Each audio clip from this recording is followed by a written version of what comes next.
di dalamnya. Apa yang mesti kita lakukan terhadap bangsa ini? Kita mengatakan bahwa kita adalah patriot.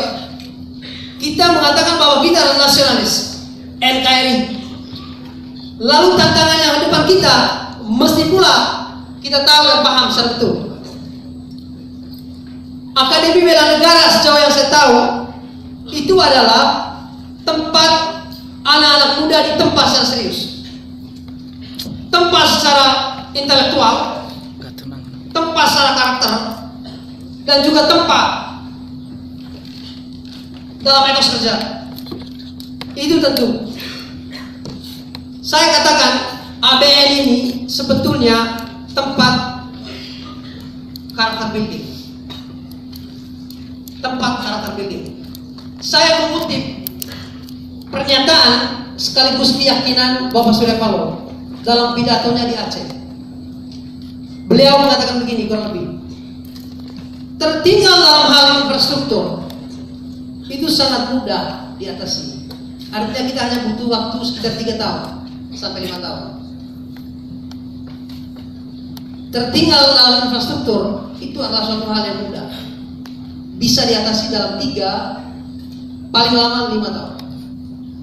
Tetapi tertinggal dalam hal mental dan karakter itu adalah sebuah perjuangan yang tiada batas dan butuh waktu yang lama. Ini kakak-kakak berumur sekitar 20 sampai 30. Saya rasa pernyataan dan keyakinan Bapak Surya Paloh ini sesungguhnya mau menekankan hal itu. Bicara tentang patriotisme dan nasionalisme, poinnya dari sana. Tertinggal dalam hal mental dan karakter itu bukan suatu hal yang mudah. Kakak-kakak sudah hampir memasuki 4 bulan berada di ABN, dan saya sangat yakin, seyakin-yakinnya bahwa karakter, mental, pemikiran ditempa di sini.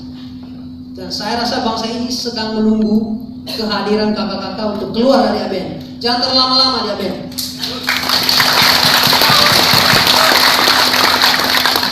Keluar segera dan lakukan perubahan yang Nasdem sendiri sebut restorasi.